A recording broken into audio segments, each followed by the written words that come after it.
Yo nazco, básicamente mi abuela ya se dedicaba a la comida en un puesto en la calle en Fuentes de Satélite. Básicamente pues toda mi infancia se desarrolló alrededor de ese puesto. Me harté y yo dije, bueno, ¿cómo le hago para alejarme de la disciplina de mi familia, alejarme del negocio de la comida, que es esclavizante? Y cuando le comunico a mi papá que yo quería estudiar música, que me dice, ok, yo no voy a costear tu carrera, ¿no? Pero aquí están las llaves del puesto, que está cerrado los domingos, trabájalo tú, ¿no?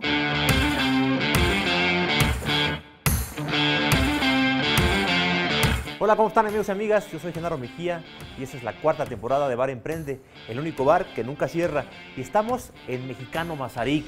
Es un lugar increíble donde traemos la comida de las cocineras tradicionales de nuestro país, de nuestro hermoso México, hasta la Ciudad de México. Y estamos acompañados de David Camacho, el fundador de Mexicano Mazarik. David, bienvenido. Muchas gracias y también bienvenidos ustedes a Mexicano Mazarik. Gracias por la invitación y es un placer tenerlos aquí. Pues Steven nos está preparando un trago que se llama Bramble, es un clásico de los años 60, tiene ginebra y tiene chambord, un licor que dicen que solo probaba la reina de Inglaterra.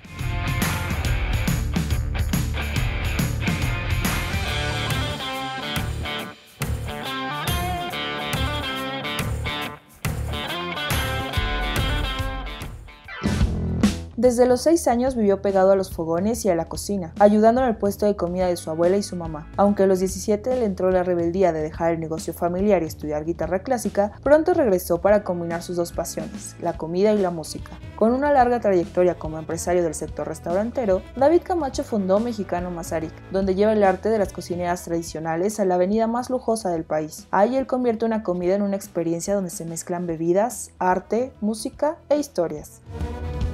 Steven, muchas gracias. David, como siempre, vamos a iniciar diciendo salud. Salud. Amigos, éxito. salud. Salud, salud.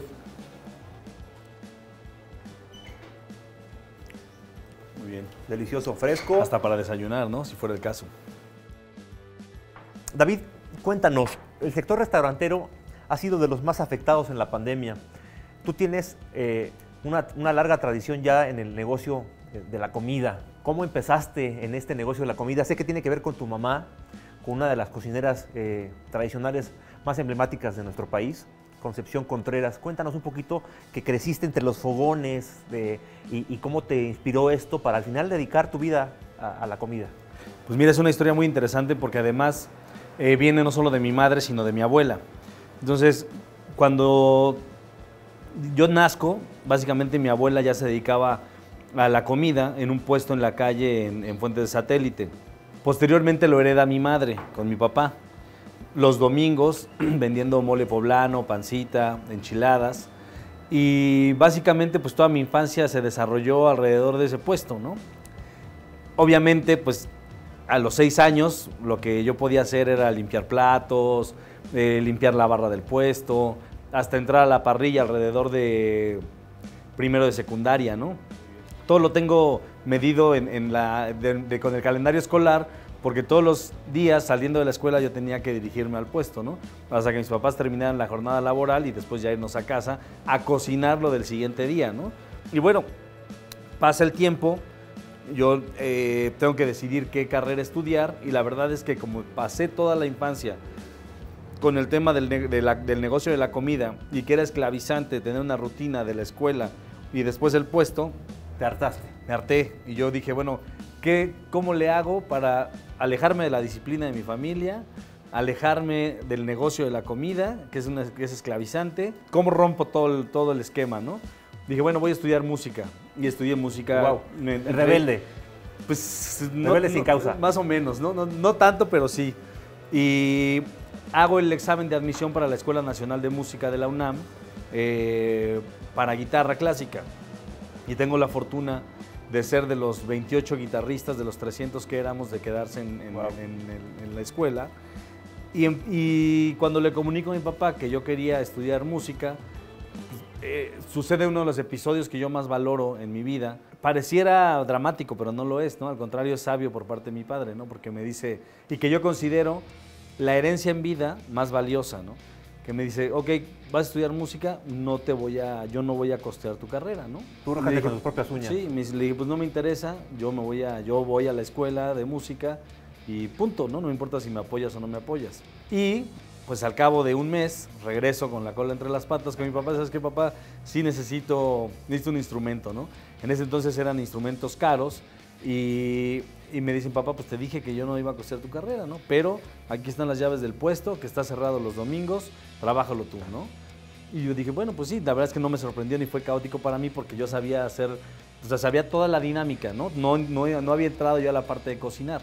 Mi mamá me ayudaba a cocinar, bueno, en realidad era la que cocinaba. Y entonces yo me quedo básicamente con ese negocio a los domingos a los 17 años, operándolo para sacar dinero para mi guitarra, ¿no? Y pasaban cosas muy bonitas porque nos dejaban escuchar obras de Mahler, obras de Ravel, ¿no? Estas obras que duraban 2 horas, 3 horas. Entonces para mí se conjugó muy bien la música con la comida porque yo en lo que podría limpiar la panza de la res, lavarla, picarla, cocinarle el hueso de perico para el consomé, etcétera, bueno, para el caldo, para hacer la panza, yo estaba escuchando las obras que nos dejaban de tarea, ¿no?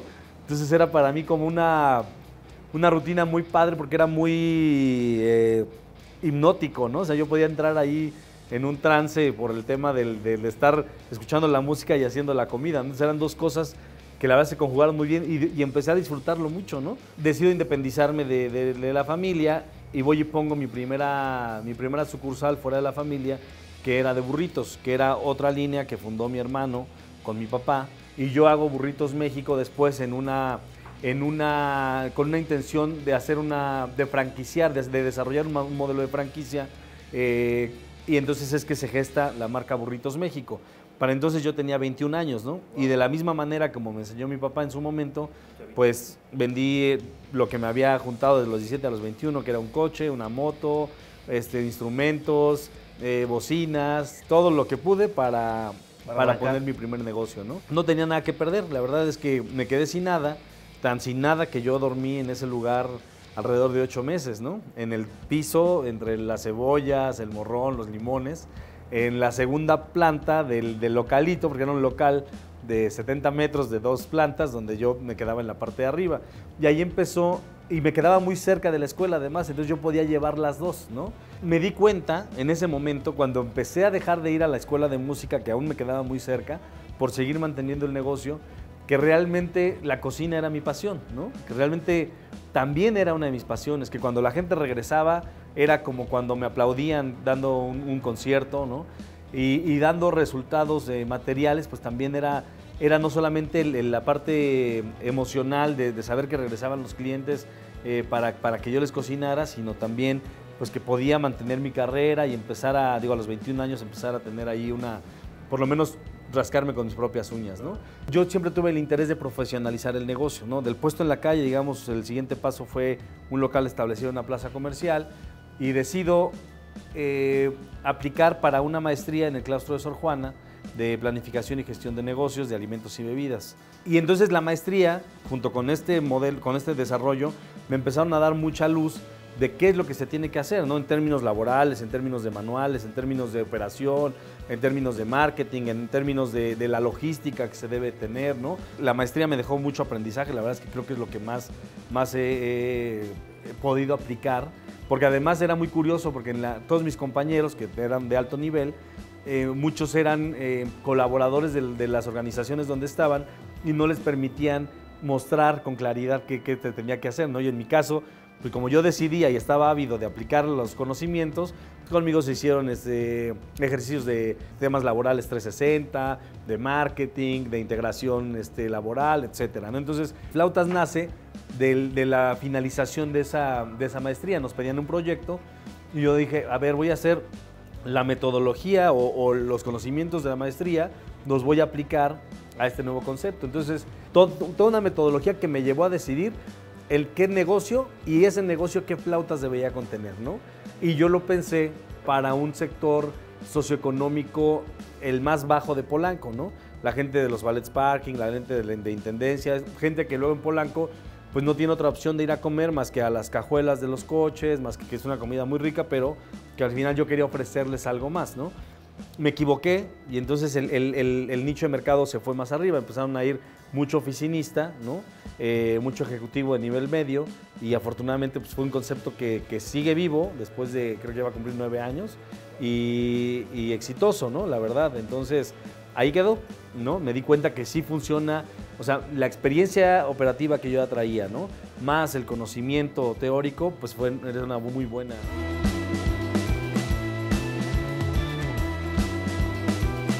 Septiembre de 2019 y haces realidad un sueño, un tercer hijo, que es Mexicano Mazarik, donde estamos, donde conjuntas toda tu historia, todo lo que aprendiste de tu abuela, de tu mamá. Así es. Tu amor por la música, donde conjuntas tu amor por México, David, y nace Mexicano Mazarik, y tú no sabías que meses después vendría una pandemia global que pondría en jaque a millones de negocios en todo el mundo. Cuéntame esa parte, por favor.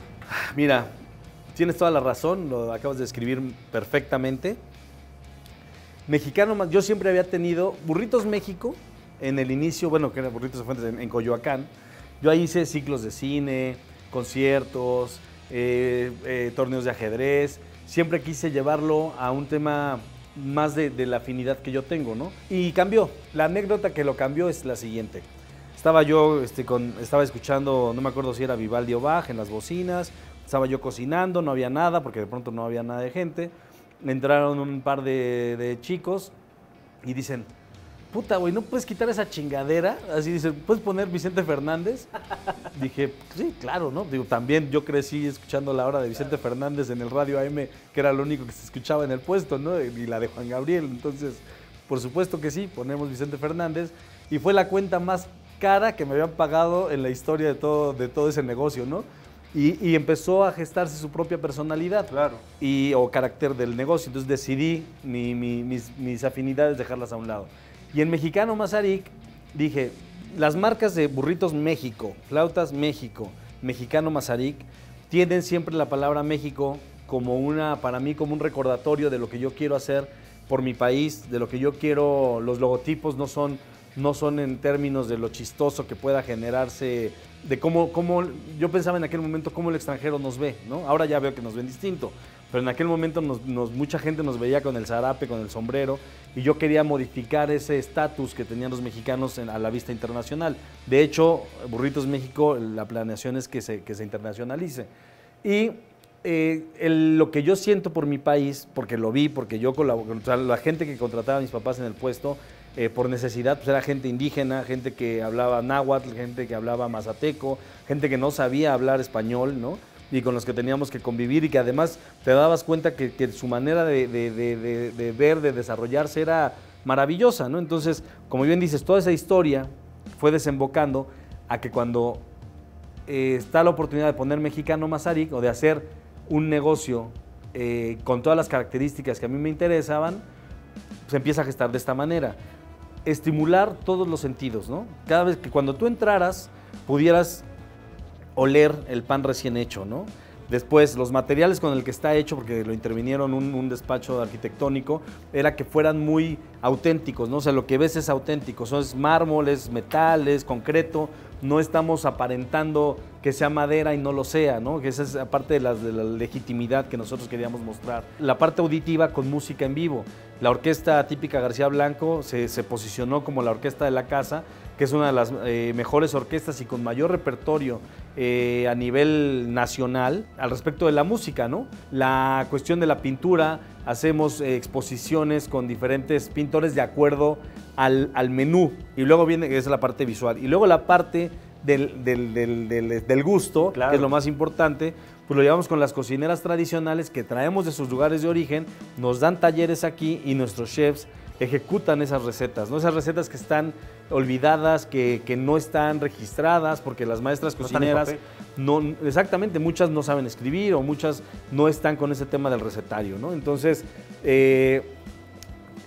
cuando yo lo concibo, el negocio lo concebí como un homenaje a mi familia, como un homenaje a mi madre, a mi abuela, que me dieron esta herencia de poder trabajar alrededor de la comida, y la otra como gratitud por la cuestión de todo lo que implicó el esfuerzo de mi madre y de mi abuela, de poder trabajar arduamente para mantener una familia, ¿no? Entonces, para mí es un homenaje a mi familia, a mi madre y evidentemente a las cocineras tradicionales que las veo en el mismo símbolo, ¿no? De hecho, cuando vienen yo las considero como un núcleo familiar y como maestras, ¿no?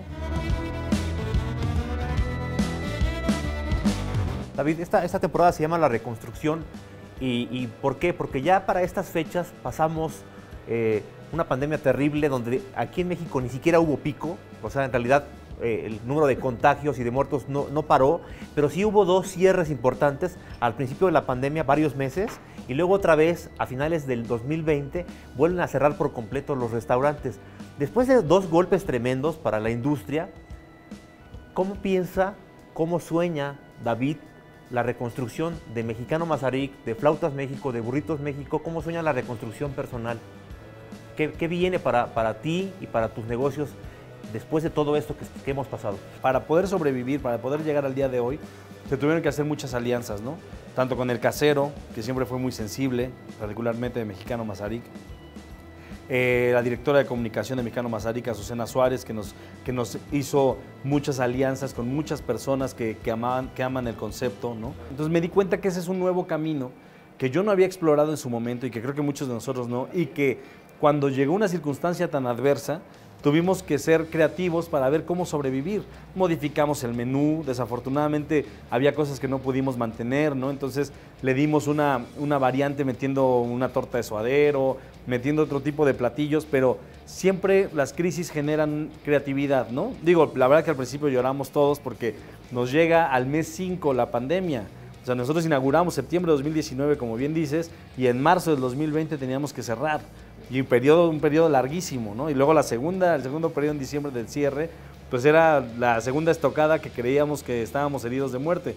Y hoy por hoy, pues podemos seguir disfrutando aquí de un trago, pero creo que tiene que ver mucho, uno, con el respeto del concepto, con el respeto a los clientes, ¿no? Y el agradecimiento y las alianzas de todo el círculo que genera una industria como la alimenticia, ¿no? Que genera muchísimos empleos indirectos, ¿no?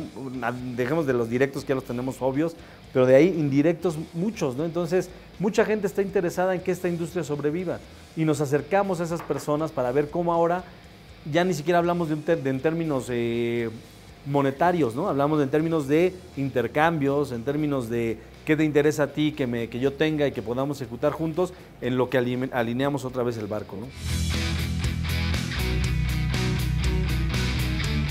David, para terminar la entrevista, me gustaría que nos dejaras con un mensaje de inspiración para nuestros amigos y amigas que, igual que tú, son guerreros, guerreras, héroes y heroínas, que están todos los días levantándose con las ganas y el ímpetu de sacar adelante sus proyectos personales, sus negocios. ¿Cómo ves el futuro, David? ¿Cómo ves el futuro de Mexicano Mazarik, el futuro de David y el futuro de México? ¿Cómo lo ves? ¿Para dónde crees que vamos después de todo esto que hemos pasado? ¿Qué aprendimos y hacia dónde vamos?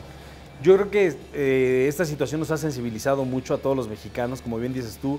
Había cosas en términos económicos que afectaba a unos sectores y a otros no tanto, ¿no? Y ahora creo que fue a todos los sectores, ¿no? O sea, a todos los sectores industriales y económicos de México, y eso nos puso a todos en otra sintonía, ¿no? En mucha ayuda, ¿no? ¿Qué es lo que yo creo que en mi caso, mis planes, pues es hacer comunidad en cada uno de los negocios, ¿no? De hacer estas unidades no solamente de negocios, sino como sociales, para que la gente pueda encontrar esta restauración, como lo dice claro, la palabra, de comer algo rico, de comer algo saludable, de comer algo, de estar en un ambiente muy acogedor, ¿no? Y mostrando todo lo que tiene México, pintores mexicanos, música mexicana, arte mexicano, arquitectura mexicana y obviamente la gastronomía mexicana que nos da identidad cultural. No podemos dejar de pensar en como que somos mexicanos sin lo que comemos, ¿no? Claro. O sea, y eso a veces se nos olvida, pero nos marca invariablemente, ¿no? Y en el tema del mensaje inspiracional que me decías, ¿qué puedo decir como algo que inspire? En mis propias reflexiones me he dado cuenta que la vida, o sea, de verdad parece algo muy choteado, pero en mi caso me hace mucho sentido. De verdad que yo tengo 38 años y yo creo que mi edad laboral o mi edad en la que yo pueda, o con la fuerza humana, pues yo le calculo otros 30, 40, ¿no? Y lo demás ya va a ser la colita de la decadencia. Entonces, y esos 40 años, si pienso en los mismos que tengo a los 38, se han ido así. Entonces yo creo que la vida es muy efímera, o sea que estos 40 siguientes años se van a pasar muy rápido y que no hay manera de ahorita descansar o de ponerse en una situación ya llegó la pandemia, ya valió todo, sino más bien cómo en esta circunstancia nos permite recrear, ¿no? No me gusta a mí la palabra reinventarse, ¿no? Pero cómo tú puedes llevar hacia otras dimensiones toda tu energía, tu talento, ¿no? Todas las cosas, o sea, porque además tenemos un cassette de cómo crecimos en este sistema mexicano, capitalista, el que sea, y hoy estamos rompiendo esos sistemas y necesitamos adaptarnos a todo lo que está sucediendo, ¿no? Entonces la cosa es estar atentos hacia dónde está este camino y montarnos ahí. Y además no nos queda de otra. Eso es lo que hacia donde tenemos que caminar, sin duda, ¿no? David, muchísimas gracias. No, al contrario. Amigos, pues ya vieron, la pandemia nos puso parejos a todos, es el piso parejo, todos estamos en crisis, es la oportunidad que tenemos de rehacernos, de construir cosas nuevas, de tal vez inventar o construir un mundo mejor, un poquito mejor, con que lo hagamos un poquito mejor que antes, la pandemia habrá valido la pena. David, muchísimas gracias. Salud. Salud, amigos Gracias. y amigas. Nos vemos en el próximo episodio de Bar Emprende, el único bar que nunca cierra.